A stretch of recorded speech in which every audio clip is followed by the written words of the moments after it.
వాక్య ధ్యానం. ఆదికాండము 32 అధ్యాయము 1 నుంచి 32 వచనముల వరకు.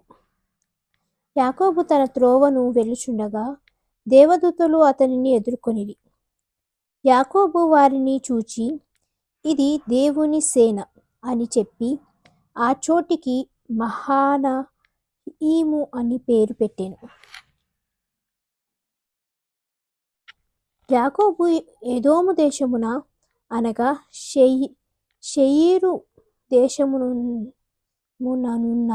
తన సహోదరుడవైన ఏశావు నొద్దకు దూతలను తనకు ముందుగా పంపి, మీరు నా ప్రభువైన ఏశావుతో, ఇంతవరకు నేను లాబాను నొద్ద నివసించి యుంటిని.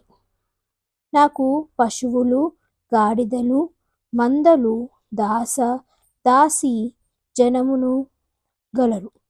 నీ కటాక్షము నాయందు కలుగునట్లుగా నా ప్రభువునకిది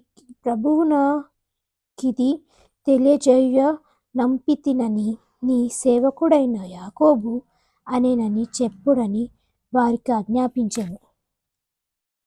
ఆ దూతలు యాకోబు నొద్దకు తిరిగి వచ్చి, మేము నీ సహోదరుడైన ఏశావు నొద్దకు వెళ్ళితిమి. అతడు 400 మందితో నిన్ను ఎదుర్కొన్న వచ్చుచున్నాడని చెప్పగా, యాకోబు మిక్కిలి భయపడి తొందరపడి, ఏశావు ఒక గుంపు మీదికి వచ్చి దాని హతము చేసిన ఎడల మిగిలిన గుంపు తప్పించుకొని పోవుననుకొని తనతోనున్న జనులను, మందలను, పశువులను, ఒంటెలను 2 గుంపులుగా విభాగించెను.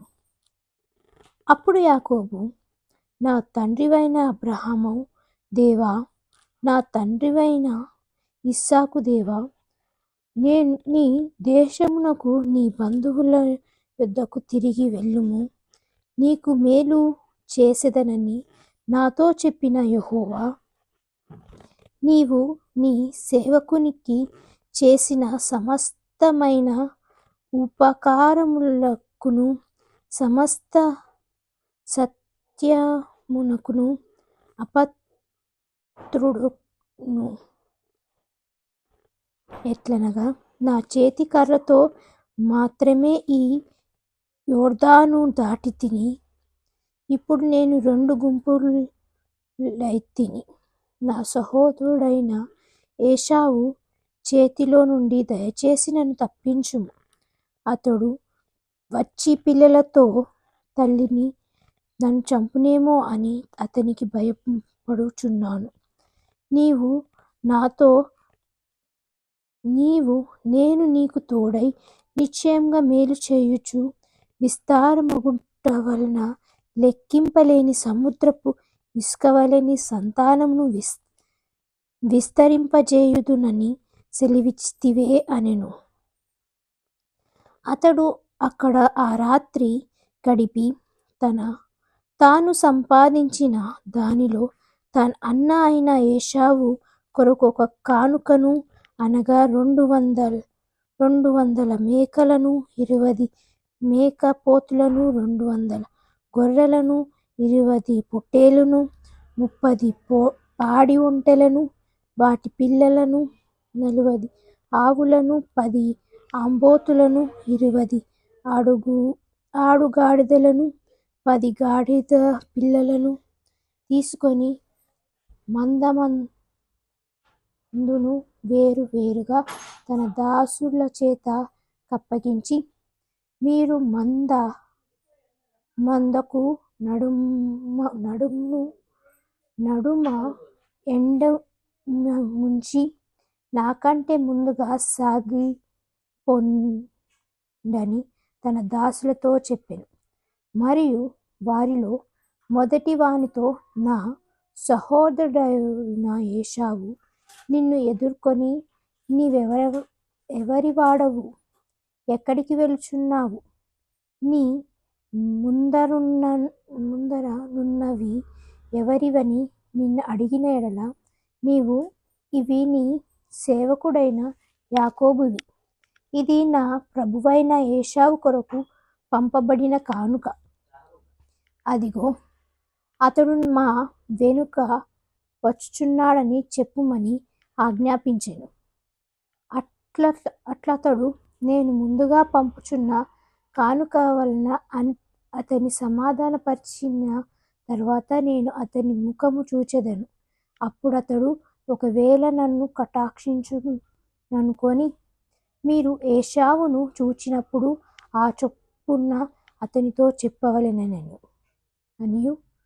మీరు ఇదిగో నీ సేవకుడైన యాకోబు మా వెనుక వచ్చుచున్నాడని చెప్పవలెననియు, రెండవ వానికిని మూడవ వానికిని మందల వెంబడి వెళ్ళిన వారికందరికిని ఆజ్ఞాపించెను. అతడు కానుకను తనకు ముందుగా పంపించి తాను గుంపులో ఆ రాత్రి నిలిచెను. ఆ రాత్రి అతడు లేచి తన ఇద్దరు భార్యలను, తన ఇద్దరు దాసులను, తన 11 మంది పిల్లలను తీసుకొని యాకోబు రేవు దాటిపోయెను. యాకోబు వారిని తీసుకొని ఆ ఏరు దాటించి తనకు కలిగినదంతయు పంపివేసెను. యాకోబు ఒక్కడు మిగిలిపోయెను. ఒక నరుడు తెల్లవారు వరకు అతనితో పెనుగులాడెను. తాను అతని గెలువకుండుట చూచి తొడగుట్టిమీద అతన్ని కొట్టెను. అప్పుడతడు ఆయనతో పెనుగులాడుట వలన యాకోబు తొడ కూడివాసిల్లెను. ఆయన తెల్లవారుచున్నది గనుక నన్ను పోనిమ్మనగా అతడు, నీవు నన్ను ఆశీర్వదించితేనే గాని నిన్ను పోనీయనెను. ఆయన నీ పేరేమి అడగగా అతడు యాకోబు అని చెప్పెను. అప్పుడు ఆయన, నీవు దేవునితో మనుషులతో పోరాడి గెలిచితివి గనుక ఇక మీదట నీ పేరు ఇశ్రాయేలే గాని యాకోబు అనబడదని చెప్పెను. అప్పుడు యాకోబు, నీ పేరు దయచేసి తెలుపుమనెను. అందుకైన, నీవు ఎందు నిమిత్తము నా పేరు అడిగితివని చెప్పి అక్కడ అతన్ని ఆశీర్వదించి, యాకోబు, నేను ముఖముఖంగా దేవుని చూచితిని, ఆయనను నా ప్రాణము దక్కినది అని ఆ స్థలమునకు పెనూయేలు అను పేరు పెట్టెను. అతడు పెనూయేలు నుండి సాగిపోయినప్పుడు సూర్యోదయం అయ్యెను.